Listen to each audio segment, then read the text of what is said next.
ہوتے جا رہے ہیں، ایک ایک موضوع پر علماء کرام جو ہے پوری انتہائی گفتگو کر رہے ہیں، لیکن پھر بھی اس کے باوجود ہم شادی کی تقاریب میں دیکھتے ہیں کہ خطبہ نکاح کی وہ اہمیت اور ان آیات پر وہ توجہ آج کی نوجوان نسل کی مکمل طور پر شاید ختم ہوتی چلی جا رہی ہے۔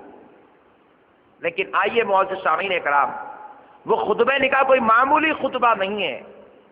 ان آیات پر اور اس کی تفاسیر پر اگر ہم روشنی ڈالیں گے تو ہم کو پتا چلے گا اللہ انسانیت کو ایک بہترین قانون اس خطبے کے ذریعے سے عطا فرما رہا ہے۔ ایسا قانون کہ خدا کی قسم اسلام کا وہ قانون نہ دنیا میں کوئی مذہب ازدواجی رشتے میں پیش کر سکتا ہے، نہ دنیا کا کوئی قانون ویسا قانون پیش کر سکتا ہے۔ اللہ نے وہ قانون اس خطبہ نکاح میں، رسول اللہ نے جو خطبہ مقرر کیا نکاح کے لیے، اس خطبے کو آپ غور کریں تو آپ کو پتا چلے گا۔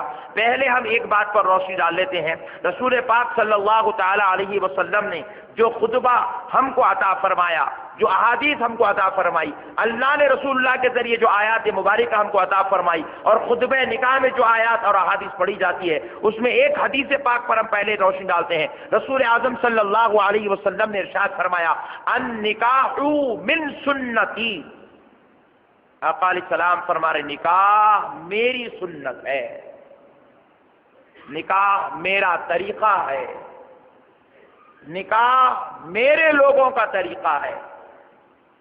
پھر اس کے بعد آقا علیہ الصلوۃ والسلام آگے ارشاد فرماتے ہیں فَمَن رَغِبَ عَن سُنَّتِي فَلَيْسَ مِنِّي، جس نے میری سنت سے رغبت توڑ دی، جس نے میری سنت کو نہ چاہا، جس نے میری سنت کو نہیں اپنایا، جس نے میری سنت کی قربت اختیار نہیں کی، فلیس منی، حضور فرما رہے وہ مجھ میں سے نہیں ہے، وہ میرا نہیں ہے۔ اللہ اکبر۔ آپ ذرا غور کیجئے، رسول پاک صلی اللہ علیہ وسلم نے نکاح کو کتنی اہمیت دی۔ پہلے بتایا نکاح کو کوئی معمولی بات مت سمجھو، نکاح میرا طریقہ ہے، یہ میرا لایا ہوا قانون، میرا لایا ہوا اصول ہے۔ اور پھر آگے فرما رہے ہیں کہ جو میرے اس قانون، جو میرے اس طریقے سے محبت نہیں کرتا، جو میرے اس طریقے کو اختیار نہیں کرتا، جو میرے اس طریقے کو جو ہے فالو نہیں کرتا، جو میری اس سنت کو ایکسپٹ نہیں کرتا، تو سن لے فلیس منی، وہ مجھ میں سے نہیں ہے، وہ میرا امتی نہیں ہے، وہ میرا غلام نہیں ہے، وہ میرے اسلام سے متعلق ہی نہیں ہے اس کا۔ اللہ اکبر۔ معزز سامعین اکرام، ہم نے پوچھا یا رسول اللہ آپ نے نکاح کو اتنی زیادہ اہمیت دے کر کیوں بیان فرمائی کہ جو اس کو چھوڑ دے وہ آپ کا نہیں ہے، جو نکاح کو چھوڑ دے وہ آپ کا نہیں ہے، یا رسول اللہ آپ نے اس کو اتنی اہمیت کیوں دی؟ تو بس خلاصتاً ایک جواب سن لیں، آج دنیا میں مرد اور عورت کے درمیان جتنے گناہ کثرت پا رہے ہیں، جتنی تباہی دنیا کے اندر آج بربادی مچ رہی ہے مرد و خاتون کے درمیان، خدا کی قسم یہ صرف ایک نکاح کو مشکل کر دینے کی وجہ سے اتنے سارے عذابات میں مبتلا ہو رہے ہیں۔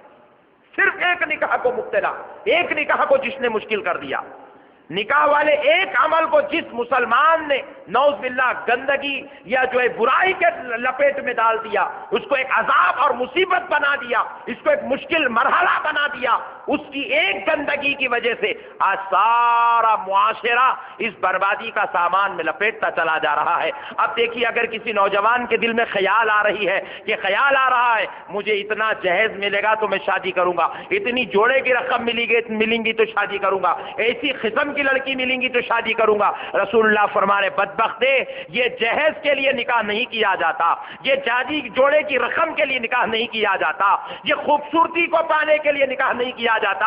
ارے نادان، یہ نکاح تو میرا طریقہ ہے، تو اگر میرا غلام ثابت کرنا چاہتا ہے تو اب تیری توجہ میری سنت پر ہونی چاہیے، میرے طریقے پر ہونی چاہیے، تیری توجہ اب جہیز پر نہیں ہونی چاہیے، تیری توجہ اب خوبصورتی پر نہیں ہونی چاہیے، تیری توجہ دنیا کے مال پر نہیں ہونی چاہیے، اب تیری توجہ مجھ پر ہو، میں کسی سے نکاح کر لوں تاکہ مدینے والا مصطفیٰ مجھ سے خوش ہو جائے، میرے نبی کا طریقہ میرے اندر آ جائے۔ نبی پر نظر رکھنے کا حکم فرمایا گیا۔ ہم نکاح کے وقت انسان پر نظر رکھتے ہیں، خوبصورتی ہماری توجہ بنی ہوئی ہے، مال و دولت جوڑے کی رقم ہماری توجہ بنی ہے۔ اسی لیے مشکات شریف کی پہلی حدیث رسول پاک صلی اللہ علیہ وسلم نے ارشاد فرمایا انسان جو کوئی عمل جس نیت سے کرتا ہے اس کو اس عمل کا وہی بدلہ دیا جاتا ہے. مثال کے طور پر رسول اللہ ارشاد فرماتے ہیں کسی نے جہاد کیا، نیت یہ تھی کہ میں غازی کہلاؤں. رسول اللہ فرماتے ہیں جہاد کیا، جسم کے اوپر زخم آئے، جسم زخمی ہو گیا، حتیٰ کہ وہ شہید بھی ہو گیا، بروز محشر اللہ رب العزت اس کو اٹھائے گا. جہاد سے بڑا بھی کوئی عمل ہے دنیا میں؟ آپ بتائیں بھائی. اللہ کی راہ میں گردن کٹوا دیا، بیوی بچوں خاندان قبیلوں رشتہ داروں عزیزوں کو یہاں چھوڑ دیا اور خود جا کر شہید ہو گیا، اس سے بڑا عمل اس دنیا میں کچھ نہیں ہے. رسول اللہ فرما رہے ہیں کہ بروز محشر اللہ اس شہید کو اس کی قبر سے اٹھائے گا، خون اس کا جسم پر لگا ہوا ہوگا، وہی شہید جس کپڑوں میں ہوا وہی کپڑوں سے اٹھایا جائے گا. اللہ رب العزت سے عرض کرے گا، اے اللہ پوچھے گا اس سے بتا تو میرے دربار میں کس حال میں آیا؟ وہ عرض کرے گا اے اللہ میں شہید ہو کر آیا. رسول اللہ صلی اللہ علیہ وسلم فرماتے ہیں وہ عرض کرے گا اے اللہ میں تیرے دربار میں تیری شہید ہو کر آیا، تیری راہ میں لڑ کے اسلام کی دفاع کے لیے لڑتا ہوا آیا. اللہ رب العزت فرمائے گا تو کذاب ہے، تو جھوٹا ہے، تو جھوٹ بول رہا ہے. اللہ اکبر. پوچھے گا مولا میں کیا جھوٹ بول رہا ہوں؟ کہا نادان تو شہید ہوا ضرور ہے، تو میری راہ میں مارا گیا ضرور ہے، تیری گردن کٹی ضرور ہے، تیرے جسم سے تیرا سر الگ ضرور ہوا ہے، لیکن شہید ہونے میں تیرا مقصد یہ نہیں تھا کہ اللہ راضی ہو جائے. شہید ہونے میں تیرا مقصد یہ نہیں تھا کہ مولا خوش ہو جائے. شہید ہونے میں تیرا مقصد یہ نہیں تھا کہ اسلام کا جھنڈا سارے جھنڈوں میں سب سے افضل اعلیٰ درجے پر چلا جائے، بلکہ تیرا مقصد یہ تھا کہ تیری شہادت کے بعد لوگ تجھے شہید شہید کہہ کر پکارے، تیرے گھر پر شہید نام کی تختی لگ جائے، لوگ تیری اولاد کو شہید کا بیٹا کہہ کے یاد کرے، لوگ تیری بیوی کو شہید کی بیوی کہہ کر پوچھے. دیکھ تیرے مرنے کے بعد تیرے گھر پہ شہید نام کی تختی بھی لگ گئی. تیری نیت تھی لوگ تجھے شہید بولے، تیری شہادت کے بعد تجھ کو جو ہے شہید کہہ کر پکارا گیا، تیرے نام کے ساتھ شہید لگایا گیا، تیری اولاد کے نام کے ساتھ شہید لگایا گیا. تیری جو نیت تھی وہ دنیا کی حد تک تھی، دنیا میں پوری ہو گئی. اب نکل جا ہمارے دربار سے، یہاں تجھے کچھ ملنے والا نہیں ہے. اللہ اکبر. اللہ فرشتوں کو حکم دے گا، حدیث پاک ہے، میں اپنی بات نہیں سنا رہا ہوں، حدیث ہے، اللہ حکم دے گا. رسول پاک علیہ السلام فرماتے اللہ حکم دے گا اس کو ناک کے بل گھسیٹتے ہوئے دوزخ میں پھینک دو. اللہ. پتا کیا چلا؟ عمل چاہے کتنا ہی بڑا کیوں نہ ہو، نیت درست نہیں ہے تو عمل بیکار ہے. آج ہمارا نوجوان نکاح کر رہا ہے، کئی لوگ ہم سے ملتے ہیں بولے مولانا اگر 5 لاکھ وہ ماں باپ دینے کو تیار ہے تو میں نکاح کر لوں گا. مطلب یہ ہے سنت کی خاطر نکاح نہیں ہو رہا ہے، دولت کی خاطر نکاح ہو رہا ہے. لوگوں کا نے اربوں خربوں روپیہ رہا تو لوگ کچھ نہیں کر سکے. یہ 5 لاکھ لے کے کیا کرے گا، 1 لاکھ لے کے کیا کرے گا، 2 لاکھ لے کر کیا کرے گا؟ یہ کسی کی خوبصورتی کو لے کر کیا کرے گا؟ کسی کی خوبصورتی کسی کے لیے نجات کا سامان نہیں بنتی. کسی کی دولت کسی کے خبر کے عذاب کو نہیں روک سکتی. کسی کی جوڑے کی رقم کسی کو جو ہے اللہ سے جنت نہیں دلا سکتی. کسی کی مال و دولت، کسی کے بڑے شادی خانوں کی شادیاں کسی کو اللہ کے دربار میں مقبول نہیں بنا سکتی. مگر خدا کی قسم ایک غلام یہ نیت کر لے میں نکاح اس لیے کر رہا ہوں مصطفیٰ کی سنت پہ عمل ہو جائے اور میرے نبی کا صدقہ نصیب ہو جائے. اللہ کی قسم اللہ کے گھر بیٹھ کر کہہ رہا ہوں اس نیت سے جو نکاح کر لے اس سے جو اولاد پیدا ہوگی وہ اولیاء اللہ پیدا ہوں گے، وہ حافظ قرآن پیدا ہوں گے، وہ علماء دین پیدا ہوں گے، اللہ کے چہیتے لاڈلے اور پیارے پیدا ہوں گے. میرے پیارے بھائیوں نظر اس پر رکھو اللہ نے جس کے قدموں کے نیچے دولت رکھی ہے. یہ کسی سسر کی دولت پر یا سسرال کی دولت پر نظر رکھنا کوئی کمال کی بات نہیں، اس کا نام نوجوانی نہیں ہے. نظر اس نبی پر رکھا جائے جو ایک نظر پھیر دے تو تم بادشاہوں میں شمار کیے جا سکتے ہو. نبی کی اگر ایک نظر ہو جائے تو تم کہاں سے کہاں جا سکتے ہو، کدھر سے کدھر جا سکتے ہو.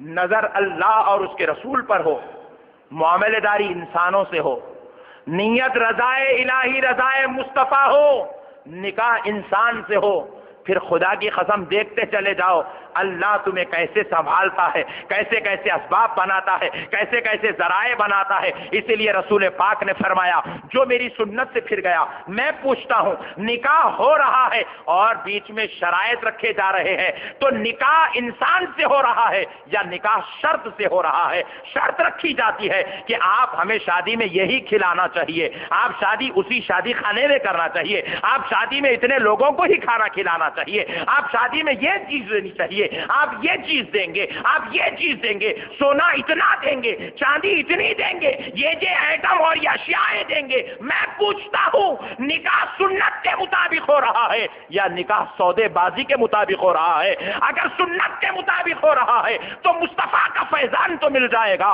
لیکن آج جو نکاح ہو رہا ہے، اسی لیے مصطفیٰ نے فرمایا جو نکاح کو سودے بازی کر لے، جو نکاح کو کاروبار بنا لے، جو نکاح کو دولت کے اسباب اور ذرائع بنا لے، فلیس منی، وہ مجھ میں سے ہو ہی نہیں سکتا، وہ میرا غلام نہیں ہے۔ جو کسی اور سے پیسے مانگ کر نکاح کر لے، جو کسی اور سے جوڑے کی رقم مانگ لے، وہ میرا غلام نہیں ہے۔ ایک پیاری بات سناتا ہوں نوجوانوں کو، آپ کو تو معلوم ہے اس دنیا کے اندر نت نئے انداز کے جھگڑے چلتے ہی رہتے ہیں ہر روز۔ ایک اللہ کے محبوب بندے تھے، بہت بڑے عالم دین تھے، اپنے علاقے کی جامع مسجد کے خطیب تھے، ان کے بیانات کی زور اور شور عوام الناس کے دلوں پر زنگوں کو دھونے اور ایمان کو مضبوط کرنے کا کام کر رہی تھی۔ بعض طبقے کے لوگوں کو ان کی وہ زور بیانی برداشت نہ ہوئی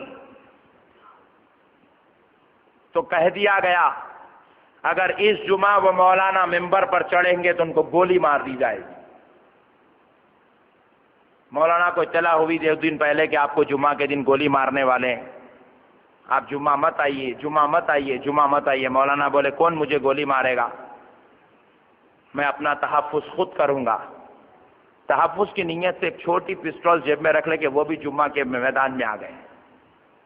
اب ان کے شاخ دیکھے کہ اب ہمارے حضرت کے ساتھ کوئی بدترین سلوک ہونے والا ہے، بڑی سیکیورٹی اور باڈی گارڈز پورے جو ہے مضبوطی کے ساتھ کھڑے۔ مولانا جمعہ پڑھائے، کوئی بھی نہیں مارا،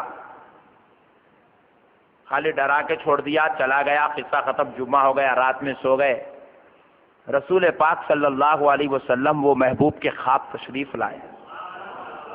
سرکار تشریف لا کے فرماتے ہیں کیا آپ نے آج خطبہ نکاح میں ہمارے ممبر پر بندوق جیب میں رکھ کے کھڑی تھی؟ کیا آپ کو ہماری ذات پہ بھروسہ نہیں تھا؟ اللہ اللہ، کیا ہماری حفاظت پہ آپ کو بھروسہ نہیں تھا؟ کیا آپ کو یقین نہیں تھا آپ جس نبی کی محبت میں لڑ رہے ہیں وہ نبی آپ کے ساتھ ہے؟ کیا آپ کو یقین نہیں تھا جس خدا کی وحدانیت کا ڈنکا آپ بجا رہے ہیں وہ خدا آپ کے ساتھ ہے؟ جب اللہ اور اس کا رسول آپ کے ساتھ تھا تو آپ کو غیروں کی مدد لینے کی کیا ضرورت تھی؟ اللہ اللہ، بلا تشبیہ اور بلا تمثیل۔ ہے نوجوانوں، تھوڑی دیر کے لیے سوچو، تم کسی سے 2 لاکھ 4 لاکھ 6 لاکھ 10 لاکھ بھی لو گے تو کیا کر سکو گے؟ اجی 10 لاکھ بھی لوگے تو تمہیں وہی 3 ٹائم کھانا ہے، 1 کروڑ بھی لوگے تو وہی 3 ٹائم کھانا ہے۔ اور اگر نہیں لوگے مصطفیٰ پر اگر عقیدہ اور بھروسہ رکھ کے دیکھو، خدا کی قسم تم جہاں کاروبار کے لیے قدم رکھو گے اللہ وہاں سے برکت عطا فرمائے گا۔ غیر کے مال پہ بھروسہ رکھنا کمال نہیں ہے میرے بھائی، جس کے صدقے میں آپ پیدا ہوئے، جوان ہوئے، شادی کے لائق ہوئے، اس خدا اور اس نبی کے ذات پر، ان کے وسیلے پر بھروسہ رکھنا کمال کی بات ہے۔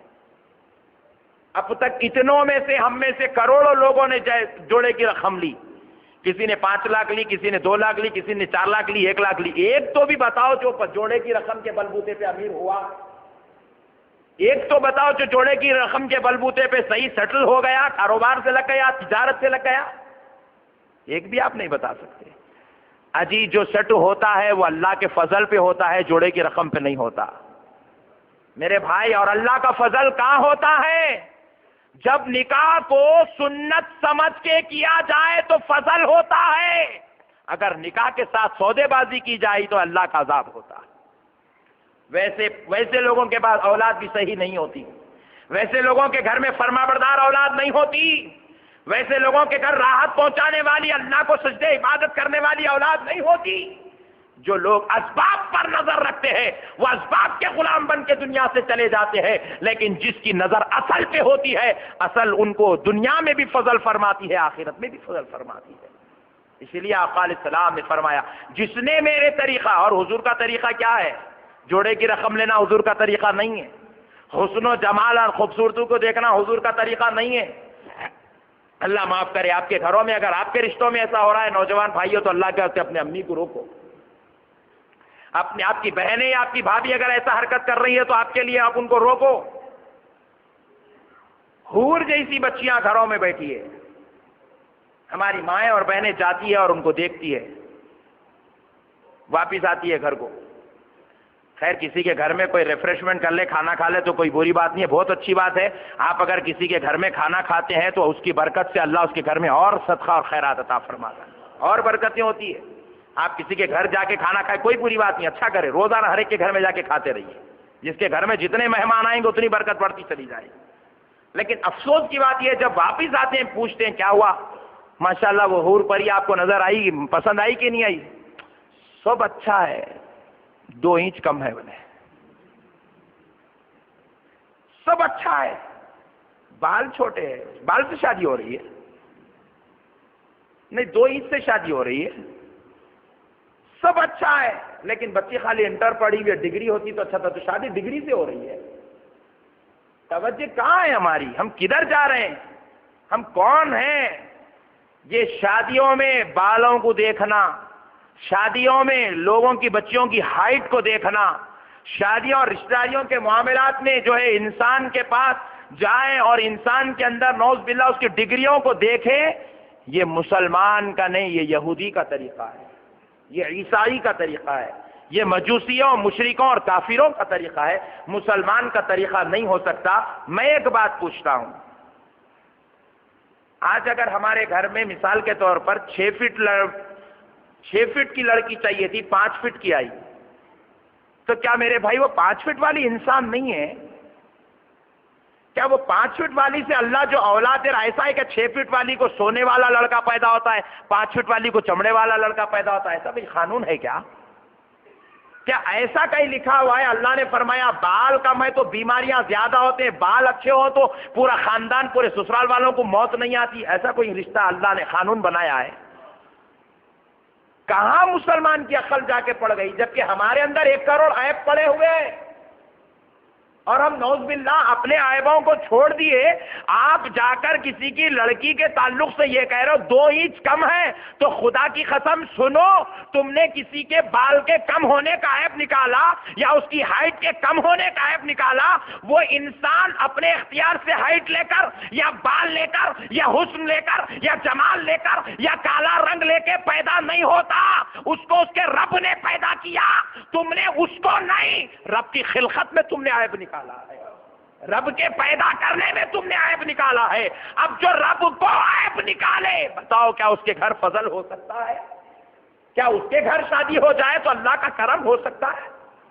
کیا اس کے گھر کوئی بہو آ جائے اور پھر خیر کی بات ہو؟ کیا ایسا ہو سکتا ہے؟ جو 50 لڑکیاں دیکھے اور 51 لڑکی لائے پھر وہ ڈوری کیس نہ کرے، کیا ایسا ہو سکتا ہے؟ میرے بھائیوں، اللہ کے واسطے اللہ کے بندوں میں عیب نکالنا چھوڑو۔ آج مرد حضرات تو ایسا نہیں کرتے، یہ ہماری مائیں اور بہنیں بہت کرتی ہیں، یہ عورتوں کو کام کچھ نہیں رہتا ہے، جاتے ہیں لوگوں کے گھر میں عیب نکالتے ہیں، لوگوں کی بیٹیوں میں عیب نکالتے ہیں۔ میرے پیارے بھائی، آج ذرا ہمیں اللہ اور اس کے رسول کی طرف، دین کی طرف رغبت کرنے کی شدید ضرورت ہے، اسلام کو سمجھنے کی ضرورت ہے۔ آؤ میں ایک پیاری سی بات آپ کو سناتا ہوں۔ میرے پیارے آقا رحمت والے نبی صلی اللہ علیہ وسلم کے پاس ایک خاتون آتی ہے، آ کر پوچھتی ہے یا رسول اللہ، میں اپنے بیٹے کا رشتہ فلاں لڑکی سے کرنا چاہتی ہوں، آقا اگر آپ اجازت دے دیں، آپ اگر اجازت مرحمت فرما دیں تو یا رسول اللہ میں اپنے لڑکے کا رشتہ اس لڑکی سے کر لوں گی۔ صحابہ کی طبیعت ہی مشورہ کرتے تھے۔ آقا نامدار مدنی تاجدار علیہ السلام جانتے تھے وہ فلاں صحابی کی بیٹی ہے، صحابی کو بھی جانتے ہیں، صحابی کے گھر کو جانتے ہیں، اور نبی عالم الغیب ہے، ہر بات جانتے ہیں۔ نبی نے یہ نہیں فرمایا وہ لڑکی اچھی ہے جاؤ تم کر لو، بلکہ پیارے مصطفیٰ نے اصول دیا دنیا کو. آقا علیہ السلام نے فرمایا تم اس لڑکی سے رشتہ کرنا چاہتی ہو تو پہلے دیکھو وہ لڑکی کی سیرت کیسی ہے. کہہ دو ذرا سبحان اللہ. حضور نے فرمایا پہلے اس کی سیرت. پہلے کیا چیز دیکھنا چاہیے بھائی؟ سیرت. حضور نے فرمایا دیکھو اس کی سیرت کیسی ہے. وہ صحابیہ کہتی ہے یا رسول اللہ وہ تو ہمارے مومن مسلمان بھائی کی بیٹی ہے، نیک اخلاق اور نیک کردار والی ہے. حضور نبی کریم علیہ الصلوۃ والسلام نے فرمایا پھر دیکھو اس کی دینداری کیسی ہے. دوسرے درجے پر دینداری ہے. آج ہم ڈگریاں کرے ہوئے بڑے بڑے گھروں کی بیٹیوں کو لا رہے ہیں، جمعہ کی نماز پڑھنے کا طریقہ نہیں معلوم. دینداری کا یہ عالم ہے. رمضان کے دن نماز پڑھنا نہیں پڑھنا ہماری بیٹیوں کو نہیں معلوم. طہارت کے مسائل سے ہماری بیٹیاں واقف نہیں ہیں، لیکن ہم وہ بیٹیوں کو پسند کر رہے ہیں. کیوں؟ دولت مند باپ کی بیٹی ہے 2 لاکھ روپے دے دے گا. بڑی عالی شان کالج کی ڈگریاں رکھی ہوئی ہم پسند کر لیے. رسول اللہ نے بتایا بچی کو دیکھنا ہو تو پہلے سیرت دیکھو. پھر فرمایا جب سیرت اس کی اچھی ہو، اخلاق اچھے ہو، کردار اچھے ہو، چال چلن اچھی ہو، نیکی کی طرف قدم اٹھانے والی لڑکی ہو تو پھر دیکھو اس کی دینداری کیسی ہے. اللہ سے تعلق جڑا ہے کہ نہیں ہے؟ سجدوں میں اس کو مزہ آتا ہے کہ نہیں ہے؟ سبحان ربی الاعلیٰ اس کی زبان پر ہے کہ نہیں ہے؟ قرآن کی تلاوت اس کی زندگی میں بسی ہے کہ نہیں ہے؟ کیوں؟ اگر ماں خود اللہ سے جڑی ہوئی نہیں ہو تو اب اولاد اللہ سے کہاں جڑی ہوئی پیدا ہو سکتی ہے؟ آپ اگر دین سے جڑے ہوئے ہیں تو خدا کی قسم یہ آپ کی ماں کی وجہ سے ہے، یہ آپ کی والدہ کی وجہ سے، آپ کے والد کی وجہ سے. جیسے والدہ اور والد ہوں گے اولاد میں اس کے اثرات پائے جاتے ہیں. میرے پیارے بزرگ اور دوستو، پھر رسول اللہ نے فرمایا دیکھو دینداری ہے کہ نہیں ہے. جب دیکھ لیا دینداری ہے تو پھر آقا علیہ الصلوۃ والسلام نے فرمایا دیکھو وہ حسن والی ہے کہ نہیں ہے. حسن سے مراد گوری نہیں ہے. ہم لوگ گوری کو حسن سمجھتے ہیں.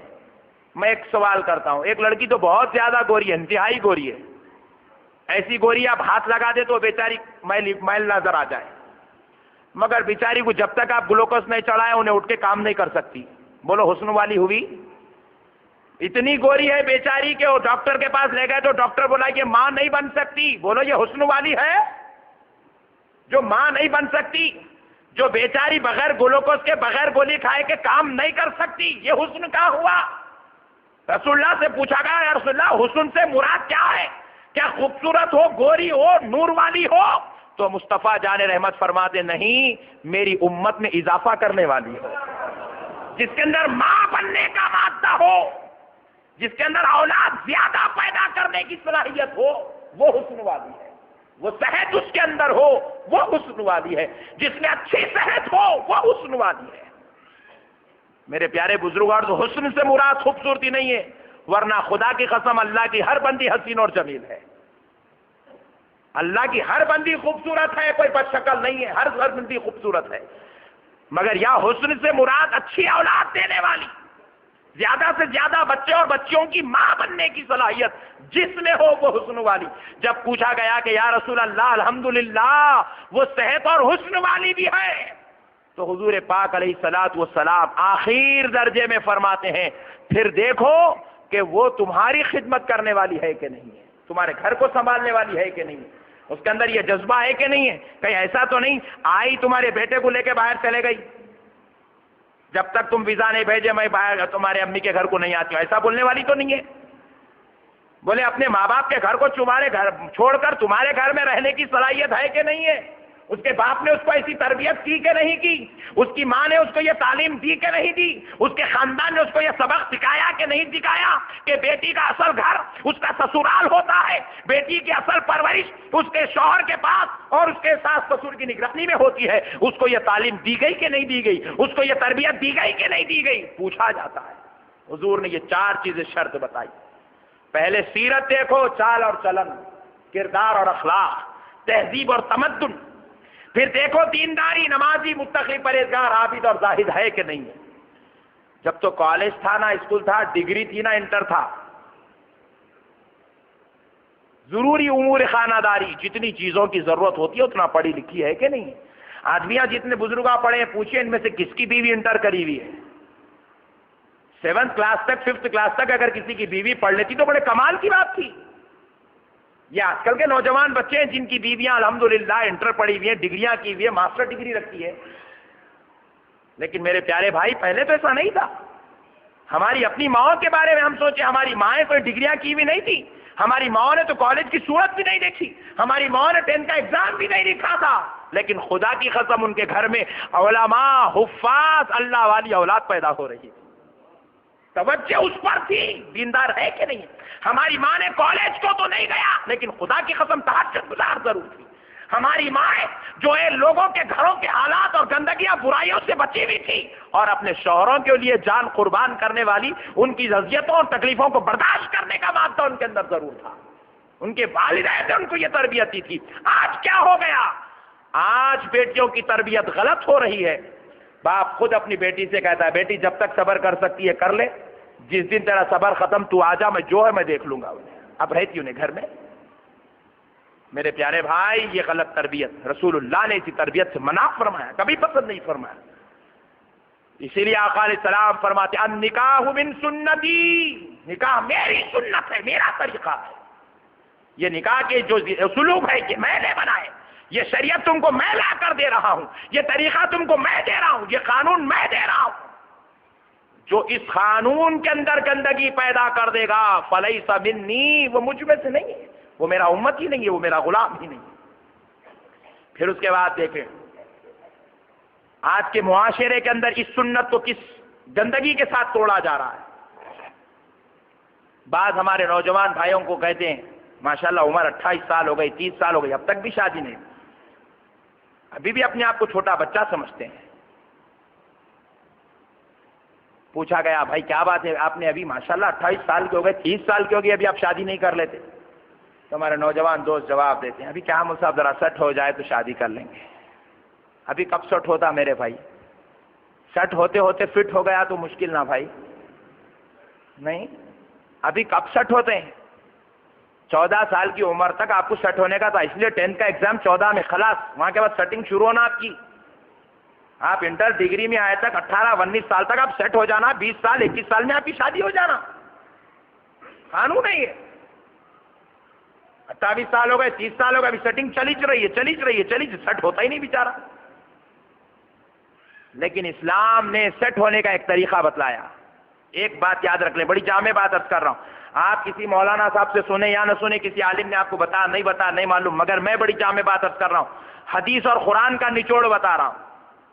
نکاح اور دولت دونوں ایک دوسرے کی ضد ہے،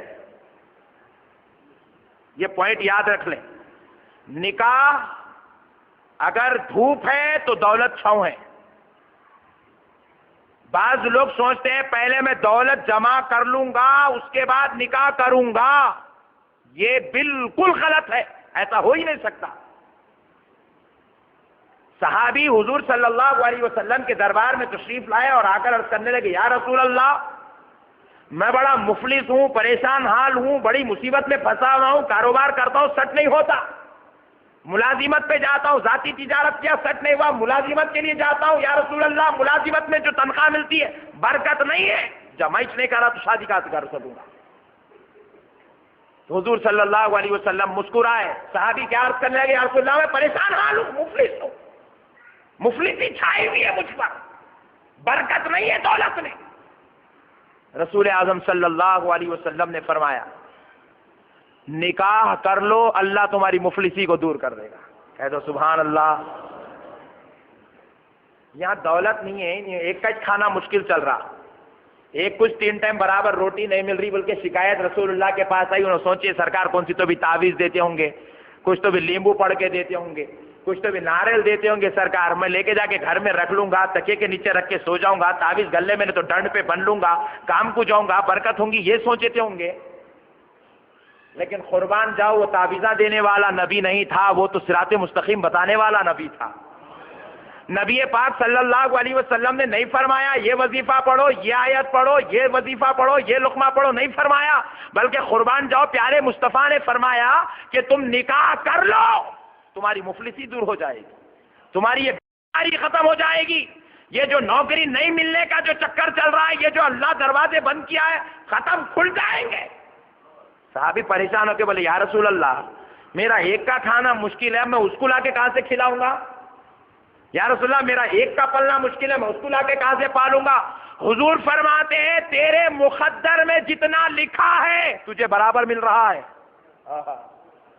تیرے مقدر میں جتنا لکھا ہے اتنا برابر مل رہا ہے۔ تیرے گھر میں اور ایک آ جائے، ہو سکتا ہے اس کے مقدر میں اضافہ ہو تو تجھ کو بھی نصیب ہو جائے گا، اس کے مقدر کا صدقہ تجھ کو بھی مل جائے گا۔ تو پیارے دوستو، کیا پتا چلا؟ کسی کی بیٹی گھر آتی ہے عذاب بن کر نہیں، عذابیوں کے لیے راحت بن کر آتی ہے، مصیبت زدوں کے لیے مصیبت کی دوری کا سبب بن کر آتی ہے، پریشان حالوں کے لوگوں کے لیے پریشانی ختم کرنے کا سبب بن کر آتی ہے۔ اسی لیے مصطفیٰ فرماتے ہیں بیٹا اگر ہو تو اس میں خیر بھی ہو سکتا ہے اور بے برکتی بھی ہو سکتی ہے، لیکن اللہ نے بیٹی کو صرف برکت بنا کر پیدا کیا ہے، اس میں شر نہیں رکھا۔ بیٹی جہاں قدم رکھ دے وہاں برکت ہے۔ آپ دیکھ لیں، اگر کسی کی تنخواہ شادی سے پہلے 5,000 تھی تو شادی کے بعد 10,000 15,000 20,000 25,000 ہوئی، ایسا ہوا؟ ایک جگہ نہیں، 1 کروڑ جگہ ہوا۔ اگر کسی کی تنخواہ 10,000 تھی شادی کے بعد 8 6 4 2,000 ہوئی، ایک بھی آپ نہیں بتا سکتے۔ چیلنج ہے آپ۔ ارے بھائی میرا بچہ شادی سے پہلے اچھا کماتا تھا، جب سے شادی ہوئی خیر و برکت ختم ہو گئی، ایسا نہیں ہوا۔ چاہے دلہن لڑکی نمازی ہو یا متقی ہو، پرہیزگار ہو یا گناہگار ہو، اس کے قدم میں اللہ نے برکت رکھی ہے۔ وہ جس گھر میں بہو بن کر چلی جاتی ہے، اللہ کی قسم اس گھر میں برکتیں آتی ہے۔ پھر اگر اس سے لڑکی پیدا ہو جائے تو پھر برکتوں میں کوئی حد ہی مقرر نہیں، بے حد برکتیں نازل ہونا شروع ہوتی ہیں۔ اللہ کے دین کو سمجھو میرے بھائی، اسلام کے قانون کو سمجھو۔ ہم کچھ کر کے بھی کچھ بھی نہیں کر سکتے، وہ جو چاہا تو سب کچھ کر سکتا ہے۔ اسی لیے اپنے آپ پہ بھروسہ نہیں، اس کی ذات پہ بھروسہ، اپنی حکمت پہ ہوشیاری پر بھروسہ نہیں، اپنی عقل اور دانش پر، اپنی کمائی اور اپنی محنت پر گھمنڈ نہیں، اس کے فضل پر نظر رکھ کر کام کرو۔ خدا کی قسم حضور نے جو فرمایا النکاح من سنتی، ان کے خاطر نکاح کر لو، پھر اس کے بعد دیکھو اللہ کیسی برکت فرماتا ہے، کیسے کاروبار میں تجارت میں اضافہ ہوتا ہے، کیسی ملازمتوں کے اندر نعمتیں بکھرا دی جاتی ہے، آپ اندازہ نہیں کر سکیں گے۔ اللہ اتنی رحمتوں سے، اتنی نوازشات اور اتنی عنایات سے سرفراز فرماتا ہے۔ اس لیے میرے بھائیوں، امید کرتا ہوں کہ بالخصوص میرے نوجوان دوست چھوٹی عمر میں جلد سے جلد جتنا ہو سکتا ہے شادی کریں گے، اور صرف سرکار کی خوشنودی، اللہ کی خوشنودی اور سرکار کی سنت کو ادائیگی کی نیت سے شادی کریں گے۔ جوڑے کی رقم پر اور دیگر معاملات پر، دیگر چیزوں پر اپنی توجہ ہرگز نہیں رکھیں گے۔ اللہ اور اس کے رسول کی رضا کے لیے انشاءاللہ نکاح کر لیں گے اور اللہ تعالیٰ سے فضل تلاش کرتے رہیں گے۔ اللہ کی ذات سے امید ہے اللہ ہم پر فضل فرمائے گا۔ اللہ تبارک و تعالیٰ سے دعا ہے اللہ تجھے تیرے پیارے حبیب رحمت والے آقا دونوں جہاں کے داتا شاہ و مولا کا واسطہ میرے مولا ہم گناہگاروں پر رحم فرما دے۔ اے اللہ ہماری بگڑی ہوئی انسانیت کو میرے مولا راہ و نجات عطا فرما دے۔ اے اللہ ہم کو ہدایت اور صراط مستقیم عطا فرما۔ اے اللہ جو ہم سے خطائیں، لغزشیں، گناہ اور بے عملی اور جو ہے میرے مولا جہالت کی وجہ سے گندے کام ہو رہے ہیں اس سے تو ہم کو حفاظت عطا فرما۔ ہمیں علماء، اولیاء اللہ، مرشدین کامل کی صحبت میں بیٹھنے اور نیکی کے کام میں اضافہ کرنے کی توفیق عطا فرما۔ وما علینا الا البلاغ والحمد للہ رب العالمین۔ سنت ادا۔